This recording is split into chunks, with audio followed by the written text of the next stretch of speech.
शिवोहम। ओम नमः शिवाय गुरुवे शिष्य संसार हारणे। ओम सद्गुरु भगवान की जय, स्वामी जी महाराज की जय। शिवोहम। भगवान श्री कृष्ण की कृपा से और गुरु महाराज के आशीर्वाद से गीता जैसा अत्यंत गोपनीय विषय है, इसका जो यथार्थ अर्थ है उस अर्थ को भगवान की कृपा से आप लोगों तक पहुंचाने का प्रयास किया जा रहा है। श्लोक है 11वां। अयनेषु च सर्वेषु यथा भागं व्यवस्थिताः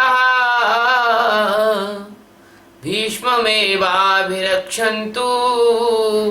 भवन्तः सर्व एव हि। यह सब वीरों की रक्षा के लिए दुर्योधन अनुरोध कर रहा है द्रोणाचार्य से। इसका शाब्दिक अर्थ है अयनेषु मतलब मोर्चों पर, च यानी इसलिए, सर्वेषु यानी सब, यथा भागम जो अपनी अपनी जगह पर, व्यवस्थिता यानी स्थित रहते हुए, भवन्तः यानी आप लोग, सर्व एव यानी सभी, ही यानी निसंदेह, भीष्म यानी भीष्म पितामह की, एव यानी हो, सब ओर से रक्षा करे। उसको मालूम था कि यदि भीष्म पितामह जब तक रहे जिंदा तो उसका कोई भी बाल बांका नहीं कर सकता। यदि दुर्योधन हार भी जाएगा तो भी भीष्म पितामह उसकी हार को जीत में बदल लेंगे। कैसे कि वो हस्तक्षेप कर देंगे, वो युद्ध के परिणाम को बदल देंगे। जैसे कोई बच्चा रहता है, उसको अपने दादा या अपने पिता पर भरोसा रहता है कि मैं हट करूंगा तो मेरा दादा मैं मांगूंगा वो दे दे। ऐसे ही जो ये अहंकार है, ये अपने सब ओर से अपने उस हट की पूर्ति करने वाली वृत्ति को बचाकर रखता है। क्या कारण है कि कोई आदमी ये जानता है कि शराब पीना, मदिरा पीना गलत है, उससे लीवर खराब होता है, उससे पूरे शरीर में अल्कोहल जाके रोम रोम कोश को बर्बाद कर देता है। सबको मालूम है कि अल्कोहल पीने से लीवर की सोरोसिस हो जाती है। सबको मालूम है कि अल्कोहल पीने से डलनेस आती है। सबको मालूम है कि अल्कोहल पीने से ब्रेन डैमेज होता है। लेकिन इसके बाद भी आदमी क्यों शराब पीता है, उसके पीछे कारण यही भीष्म पितामह है जो उसकी हट की रक्षा करता है। एक अंदर एक जड़ता की बड़ी गहरी वृत्ति है, उस जड़ता की गहरी वृत्ति का नाम भीष्म है। यदि भीष्म जड़ता की गहरी वृत्ति नहीं होते तो क्या मजाल थी कि भगवान श्री कृष्ण जब कौरवों से 5 गांव मांगने आए थे तो क्या मजाल थी कि दुर्योधन की वो ना कर देता। हर बात में उन्होंने, भीष्म ने दुर्योधन का साथ दिया, दुर्योधन के हट को समर्थित किया। इसी तरह आपके अंदर भी एक ऐसी भाव दशा है जो आपकी मूर्खता का सदैव समर्थन करती है, लेकिन ज्ञान की ओर जाने का समर्थन नहीं करती। तब वो चुप हो जाती है। चोर चोरी करने जा रहा है, उसको चोरी करने के लिए साथी मिल जाते हैं। शराबी शराब पीने जा रहा है, उसको शराब पीने के लिए साथी मिल जाते हैं। गुंडे गुंडागर्दी करने जा रहे हैं, उनको गुंडे भाई मिल जाते हैं। लेकिन परमात्मा की ओर कोई जा रहा है तो परमात्मा की ओर जाने के लिए कोई साथी नहीं मिलता। ध्रुव अकेले गए, प्रहलाद अकेले गए। परमात्मा की ओर अकेले कोई साथ नहीं देता। अगर परमात्मा की ओर कोई जा रहा हो ना तो उसको सब रोकने की कोशिश करते हैं, उसका कोई साथ नहीं देता। तो यह जो एक वृत्ति है, यह जो एक भाव दशा है जो कि उसकी मूर्खता को पोषित करती है। और उदाहरण देता हूं, सारे जगत को मालूम है कि तंबाकू खाने से कैंसर होता है, तंबाकू के पैकेट पे लिखा रहता है, सिगरेट के पैकेट पे लिखा रहता है, इसके बाद भी आदमी तंबाकू खाता है। क्या कारण है? उस पर लिखा है। उसको कैंसर अस्पताल में कैंसर के मरीज दिखा लाओ तो उनको तड़फड़ाते हुए छटपटाते हुए पेन में देखेगा, फिर भी आके तंबाकू खा लेगा। वो कहे जी हमारे दादा तो पूरी जिंदगी भर तंबाकू खाते रहे, उनको तो कैंसर हुआ ही नहीं। बोले जी हमारे काका तो सिगरेट खूब पीते थे, चेन स्मोकर थे, पूरे 100 साल जिए वो, तो उनको तो कैंसर हुआ ही नहीं। ये तो बहुत झूठी बात है जी, कैंसर होता ही नहीं इससे। लो, तो इसी बात में एक चीज याद आई। मेरे एक मित्र थे, वो बीड़ी पिया करते थे। तो मैंने उनसे पूछा भैया ये बीड़ी पीते हो, इसको छोड़ दो तो बहुत बेकार की चीज है, तो तुम पीते हो वो पीते हो, लेकिन तुम्हारे आसपास जो भी बैठा रहता है उसको परेशानी होती है, हमारे जैसों को उल्टी आने लग जाती है। अरे बोले गुरु महाराज स्वामी जी आपको पता नहीं है, आप जानते ही नहीं हो। मैंने कहा बताओ क्या बात। बोले इसके बहुत फायदे हैं, इसके बहुत ज्यादा फायदे हैं स्वामी जी, आपको पता नहीं है। आप अगर आप सुन लोगे तो आप खुद बीड़ी पीने लग जाओगे। मैंने भी बताओ क्या फायदे हैं। बोले पहला फायदा तो ये है स्वामी जी, जब मैं बीड़ी पीता हूं तो उसका गरम गरम धुआं मेरे फेफड़ों को बिल्कुल एकदम से जो है ना सेक लगा देता है। मेरे फेफड़े में जो है किसी भी प्रकार का कोई सूजन वूजन वो नहीं होती, इससे सेक लग जाता है। और बोले दूसरा फायदा गुरुजी, जब मैं बीड़ी पीता हूँ और उसको बीड़ी का धुआं अंदर लेता हूँ, बीड़ी का धुआं बाहर छोड़ता हूँ, तो ये धूम्र प्राणायाम हो जाता है मेरा। तो मैंने कहा और बताओ। बोले गुरुजी जब मैं बीड़ी पीता हूँ तो मेरी आदत पड़ गई, रात में 3 4 5 बार बीड़ी पीता हूँ मैं उठ के, तो उससे क्या होता है कि मुझे चौकीदार की बिल्कुल जरूरत नहीं है। रात में कई बार उठता हूँ तो चोर नहीं आते। और अब तो गुरुजी यह हाल हो गई है कि मुझे रात में खांसी भी उठती है, तो मैं रात में खांसता हूँ तो चोर जो है सोचते हैं कि मैं जग रहा हूँ और भाग जाते हैं। तो मेरे जो है घर और परिवार की रक्षा भी बीड़ी करती है। बोले और? बोले बीड़ी पीता हूँ, पेट एकदम सुबह साफ होता है बीड़ी पीने से, आपको पेट की दवा की कोई जरूरत ही नहीं। बोले और? बोले मैं बीड़ी पीता हूँ तो मेरे मुंह में पारिया नहीं होता है। तो मैंने मन में सोचा तेरे को पारिया की जरूरत ही क्या है, तेरी बदबू तो यूं आ रही है। तो मैंने उसको सिर्फ एक बात कहा कि भैया तू तो बहुत सारे बता रहा है, अब ज्यादा मत बता, नहीं सही में इसके लाभ इतने ज्यादा तू बताएगा तो मैं तो भले बीड़ी नहीं पीऊंगा, लेकिन और दूसरे मूड जो है सुन रहे हैं वो तो पीने लग जाएंगे, कि तो बड़ा फायदा है इसमें। तो मैंने कहा तू बीड़ी पीवे घड़ी घड़ी, तेरे मुंह से बास आवे सड़ी सड़ी। मैंने कहा तू बीड़ी पीवे घड़ी घड़ी, तेरे मुंह से बांस आए सड़ी सड़ी बांस आ रही है। तो कहने का तात्पर्य यह है कि जो इस प्रकार की जो वृत्ति होती है, जो आपके अंदर के हट को दुर्गुण को स्थान देती है, सहारा देती है, समर्थन देती है, इस तरह की जो वृत्ति है उसके कारण अहंकार जिंदा रहता है। इसलिए दुर्योधन कह रहा है कि सब ओर से अपने अपने मोर्चों पर सब डट जाओ और भीष्म की रक्षा करो। क्यों? कि वो जो सोचता है, वो जानता है कि यदि ये सब व्यवस्थित ढंग से अगर जमे रहे तो ही मैं जिंदा रहूंगा, तो ही मैं जिंदा रहूंगा। तो ये जो है ये अपने अपने जस्टिफिकेशन का एक प्रमाण है कि अहंकार अपने को जस्टिफाई करना चाहता है, अपने को प्रमाणित करना चाहता है, अपनी मौजूदगी को जीव के ऊपर ऐसा थोपना चाहता है कि वो आत्मज्ञान की तरफ बढ़ ही ना सके, वो कृष्ण तत्व को देख ही ना सके, वो कृष्ण की ओर जा ही ना सके। इसलिए प्यारे बच्चों, एक बात में तुमसे ध्यान से पूर्वक सुन लो, मैं कह रहा हूं, आज बहुत महत्वपूर्ण बात मैं कह रहा हूं। जिस व्यक्ति ने मनुष्य का जन्म पाकर और आत्मज्ञान प्राप्त नहीं किया, उस व्यक्ति को मनुष्य का जन्म शायद है कि अगली बार नहीं मिलेगा। कारण यह है कि आपको ज्ञान नहीं है तो फिर आपको अज्ञान में जीना पड़ेगा। और जो अज्ञान में जीने वाला मनुष्य होता है वो उसके लिए जीवन जीने का ढंग ही अलग होता है। वो धन कमाता है तो इंद्रियों के सुख प्राप्त करने के लिए, उसकी स्त्री उसका भगवान होती है। पत्नी की ओर या स्त्री की ओर उसका ऐसा इतना प्रेम होता है जितना शायद ही वो भगवान से भी कर सके।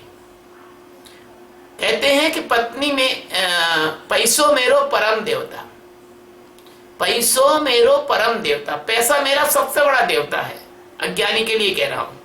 और पत्नी है गुरुदेव, और उसकी पत्नी उसकी गुरु होती है। वो धीरे से रात में बोल देगी, ये जी तुम ऐसा मत करा करो, वो दाढ़ी वाला है ना, वो उसको ज्यादा तुम सिर पे मत चढ़ाओ, तो बस झट पत्नी की बात मान लेगा।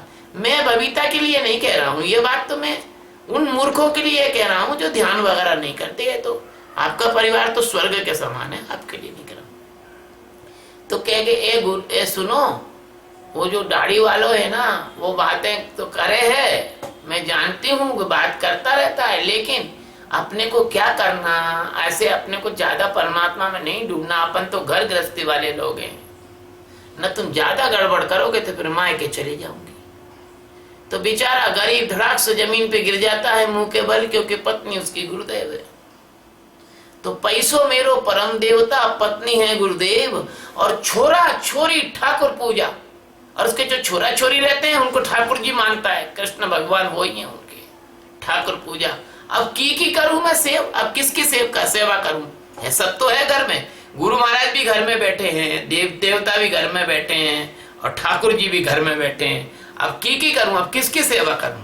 वो कहता जाओ महाराज आगे बढ़ जाओ, हमारे पास सब है। हमारी पत्नी बहुत समझदार सुशील है, वो तो गुरु का काम कर देती है, और हमारे पास जब तक पैसा है महाराज जी तब तक हमको कोई किसी देवी देवता की जरूरत नहीं है। तो कहने का तात्पर्य यह है कि इस प्रकार से जो अगर परमात्मा का ज्ञान प्राप्त नहीं किया, अगर आत्म स्वरूप का साक्षात्कार नहीं किया, तो इस प्रकार की वृत्ति हो जाएगी। और इस प्रकार की वृत्ति हो जाएगी तो तुम मनुष्य जन्म से पतित हो जाओगे, अगला जन्म मनुष्य का मिलने वाला नहीं, पशु पक्षी जैसी जो अधम योनियों में जाना होगा। और प्यारे बच्चों, ये स्वर्ग नरक कहीं नहीं है, ये भागवत में भी आ गया है, ये इसका खंडन स्वर्ग और नरक का, है ना। अगर मेरा विश्वास नहीं करते हो तो 11वें स्कंद का 5वां अध्याय पढ़ लो। तो असल में ये नरक क्या है? ये नरक है कुत्ता, बिल्ली, गधा, मेंढक, कीड़ा मकोड़ा, इन वृक्ष, इन योनियों में जाना है नरक। ये ही नरक है। जैसे कुत्ता बन के आदमी रास्ते में पड़ी हुई झूठी चीजों को, अन्य गंदी गंदी चीजों को खाता है, बिल्ली बन के चूहे खाता है, सड़ा हुआ मांस खाता है, जैसे कि सुअर बन के गंदगी खाता है, जैसे कि बगुला बन के कीड़े मकोड़े खाता है, ऐसी ये योनियां हैं नरक। ये नरक यही है। नरक वो नहीं है जो आप सोच रहे हो कि कहीं कोई बड़े बड़े दांत वाले यमदूत बैठे होंगे और कहीं बिल्कुल ऐसे बिल्कुल हाथ में लिए हुए जो है शूल बैठे होंगे, है ना। ऐसे कोई नरक नहीं है, नरक ही है। तो परमात्मा को यदि नहीं जाना मनुष्य जन का जन्म प्राप्त करके, मैं तो कहता हूं कि डर जाओ और भगवान को पाने के लिए पूरी तरह ताकत से जुट जाओ। इसी में सार है। नहीं तो ये जो एक बार मनुष्य का जन्म मिला है ना, अब ये नहीं मिलेगा तो पता नहीं कितने कितने जन्मों के बाद ये मिलने वाला है। इसलिए अपने चक्कर में ये चक्करबाजी छोड़ दो कि मैं स्त्री हूं, कि मैं पुरुष हूं, कि मैं फलाना हूं, मैं अच्छा हूं, कि मैं बुरा हूं, कि मैं ये कुछ नहीं। बस ध्यान करा करो, ध्यान करना जरूरी है। तो यहाँ पर जो दुर्योधन है, ये भीष्म पितामह से की रक्षा करने के लिए द्रोणाचार्य जी को बोल रहा है। और असल में ये द्रोणाचार्य से नहीं बोल रहा, ये अहंकार की अंतर की जो दशा है वो अपने अल्प ज्ञान से बात करती है और उस हट की रक्षा करने का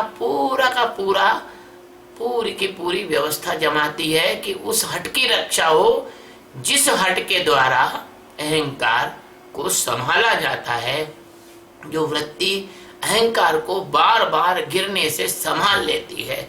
जैसे भीष्म पितामह ने बार बार दुर्योधन की मूर्खता मूढ़ता का समर्थन किया। जब लाक्षागृह हुआ जब लाख का महल बनाया, पांडवों को जला दिया। तब वो बचे किसी भी तरह से पांडव, वहां सुरंग थी, ये था, सब ठीक था। लेकिन उस समय भीष्म कहाँ गए थे? भीष्म ने ये क्यों नहीं कहा कि तुमने ऐसा दुष्कर्म क्यों किया? उठा के भीष्म ने दुर्योधन और धृतराष्ट्र में दो दो रगड्डे मार के उनको जो है मार जूता और जेल में बंद क्यों नहीं करवाया कि तुम तो हत्या कर रहे हो अपने परिवार के लोगों की? जब पांडव धूत कीड़ा में हार गए, ये लाक्षाग्रह क्या है इसको समझ लो। ये जो आपके अंदर काम वासना होती है, ये लाक्षाग्रह है, ये लाख का महल है, इसमें कुछ नहीं है, सिर्फ आप जलते हो। इसमें बचा लेता है तो कोई सदगुरु बचा सकता है तो बच जाते हो, नहीं तो बहुत सारे लोग ये स्थिति हो गई कि आग लगी आकाश में झरझर पड़े अंगार। कबीर साहब कहते हैं आग लगी आकाश में और झरझर पड़े अंगार, और जो संत ना होते तो जल जाता संसार। ये संसार की ये वासनाओं की आग है कि मुझे मकान बन जाए, मेरा घर बन जाए, मेरा यूं हो जाए, मेरे को धन मिल जाए, मेरी मोटर आ जाए, मेरी सुंदर पत्नी हो, मेरा ऐसा हो, ये जो मेरे सुंदर गहने हो, मेरे अच्छे कपड़े हो, पड़ोसियों से अच्छा मेरे घर में टीवी हो, फ्रिज हो, ये जो तरह तरह की वासना है, ये लाक्षाग्रह है। इसमें तुम जल रहे हो, भून रहे हो। अगर सदगुरु का साथ हो तो ही तुम बच सकते हो, और सदगुरु का साथ नहीं हो तो बच नहीं सकते हो भाई। अगर सदगुरु का साथ नहीं हो तो बच नहीं सकते हो।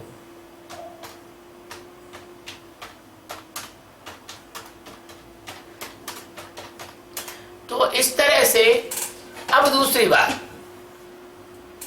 कि जब जुए में पांडव हार गए, तो पहली बात तो यह है कि जैसे ही युधिष्ठिर ने और द्रौपदी को दांव पे लगाया, उसी वक्त भीष्म पितामह को उठना था और पकड़ कान दो देने थे मिला के युधिष्ठिर में, और दो देने थे दुर्योधन में कि बेवकूफ कहीं के, तुम जुआ खेल रहे हो, धन लगा लो, जमीन लगा लो, राज्य लगा लो, लेकिन तुमको किसी देवी नारी पर तो तुम्हारा अधिकार नहीं है।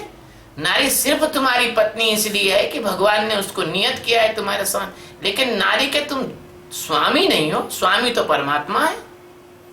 नारी तुम्हारी साथी नहीं है, लेकिन नारी के तुम मालिक नहीं हो। नारी कोई वस्तु नहीं होती।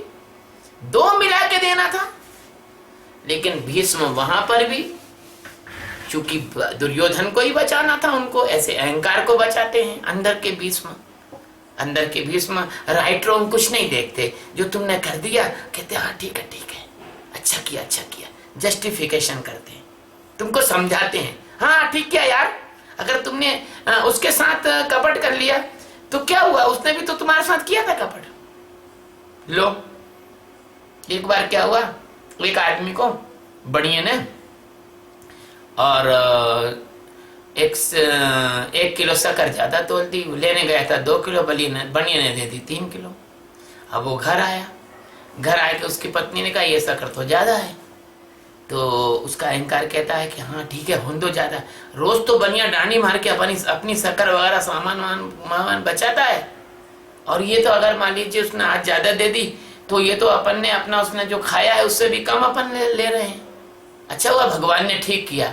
तो उसकी पत्नी ने कहा कि भगवान ने ठीक नहीं किया, तुम उसकी शक्कर 1 किलो लौटा के आओ, उसकी ईमानदारी उसके साथ है, तुम्हारी बेईमानी तुम्हारे साथ है। तो कहने का तात्पर्य है कि ये ऐसा अंदर देखो, समझो इस बात को, मैं समझाने की कोशिश कर रहा हूँ। ये है भीष्म, जब तुम गलत करते हो तो वो तुम्हारा समर्थन करने लग जाता है। हुआ क्या हुआ यार, अपन ने उसको अगर उसका बुरा कर दिया तो क्या हुआ, उसने तो अपना बहुत सी बार बुरा किया है, ठीक है नहीं, तुमने बुरा किया, इसका मतलब यहां से तो तुम्हारे अंदर का सेटअप बिगड़ जाएगा ना। ऐसा होता है भीष्म, समझो इसको, भीष्म को ऐसा होता है भीष्म। तो अयनेषु च सर्वेषु यथा भागम व्यवस्थितः भीष्ममेवाभिरक्षन्तु भवन्तः सर्व एव ही। अन्य सभी मोर्चों पर अपनी अपनी जगह सब बैठे खड़े मतलब जमे रहो और सब ओर से भीष्म की रक्षा करो, क्योंकि ये भीष्म अगर जिंदा रहा, ये जस्टिफिकेशन करने वाला जिंदा रहा, तो अहंकार को जिंदा रहना आसान होगा। जिस दिन कोई कहेगा कि नहीं यार तूने ये गलत किया है, तू बेवकूफ आदमी है, तो उस दिन अहंकार की नानी मर जाएगी। जिस दिन अंदर से कोई ऐसा खड़ा होगा, कोई सतगुरु खड़ा होगा, वो कहेगा कि नहीं ये तो गलत बात है, तुमने गलत किया है, तब अहंकार की नानी मर जाएगी। लेकिन जब तक ये कोई अंदर से कहता रहेगा कि वाह क्या किया तो बहुत अच्छा किया, बीड़ी पी रहे हो तो बहुत अच्छा कर रहे हो, सिगरेट पी रहे हो तो बहुत अच्छा कर रहे हो, किसी के बाप की पी रहे हो क्या, अपनी कमाई की पी रहे हो, शराब पी रहे हो तो अच्छा है। एक शराबी से हमने पूछा कि भैया यार तू शराब छुड़ा दे। बोले क्या बोलता है मालूम है, मैं शराब पीता हूँ अपने पैसों की और किसी का खून में नहीं पीता, और जाके देखो नेताओं को वो रोज खून पीते हैं, मैं उनके जैसा तो नहीं जीता। तो मैंने कहा ये तो बहुत बड़ा ज्ञानी हो गया है, वो वहां कह रहा है, तुलना कर रहा है कि वो नेता खून पी रहे हैं तो मैं तो शराब भी पी रहा हूँ यार पैसों की। तो कहने का तात्पर्य जो इस तरह का जो अंदर से सपोर्ट है आपका, उस सपोर्ट की जो रक्षा होती है आपके अंदर, यहाँ ये भीष्म है। मैं सोचता हूँ आप बहुत अच्छी तरह से समझते जा रहे होंगे कि अंदर का भीष्म कौन है, अंदर का दुर्योधन कौन है, अंदर का धृतराष्ट्र कौन है, अंदर पांडव कौन है, अंदर का कृष्ण कौन है। ये सब समझाने से क्या है, आपके मूलभूत जो फंडामेंटल्स हैं, अवधारणा है, वो क्लियर हो जाएंगी, और आगे जाके जब आप ध्यान करेंगे तो आप उनको तुरंत पहचान लेंगे।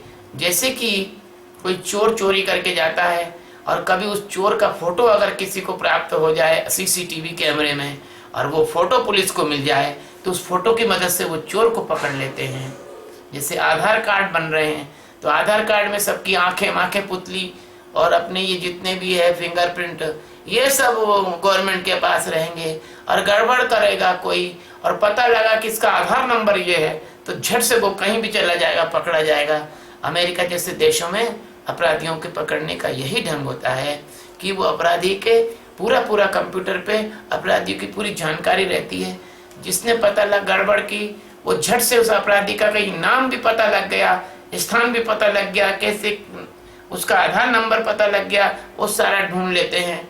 ऐसे ही प्यारे बच्चों, ये जो मैं आपको समझाता हूँ गीता के बारे में, यदि ये फंडामेंटल आपके क्लियर हो गए, ये आपको अच्छी तरह समझ में आ गए, तो आप जब ध्यान करेंगे तो फट आपको समझ में आ जाएगा कि यार ये अहंकार है, और ये अज्ञान है, और ये भीष्म है, और ये दुर्योधन है, और ये है।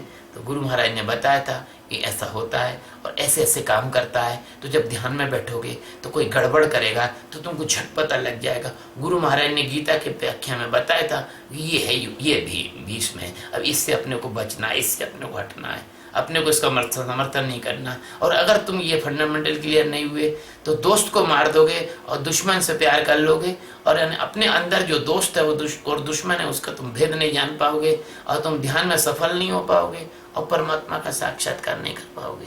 और परमात्मा का साक्षात्कार करने के लिए ये जरूरी है कि तुम अंदर से अवेयर हो जाओ, अंदर की क्या चीजें तुम्हारे लिए विरोध में खड़ी हैं उनको समझ लो, और कौन सी चीज तुम्हारे समर्थन में अंदर खड़ी है उनको जान लो। और दोनों जानकर इस ध्यान के महायुद्ध, ध्यान के महाभारत में तुम अपने आत्म स्वरूप को प्राप्त कर लो। इसी आशीर्वाद के साथ ये प्रवचन पूरा करता हूँ।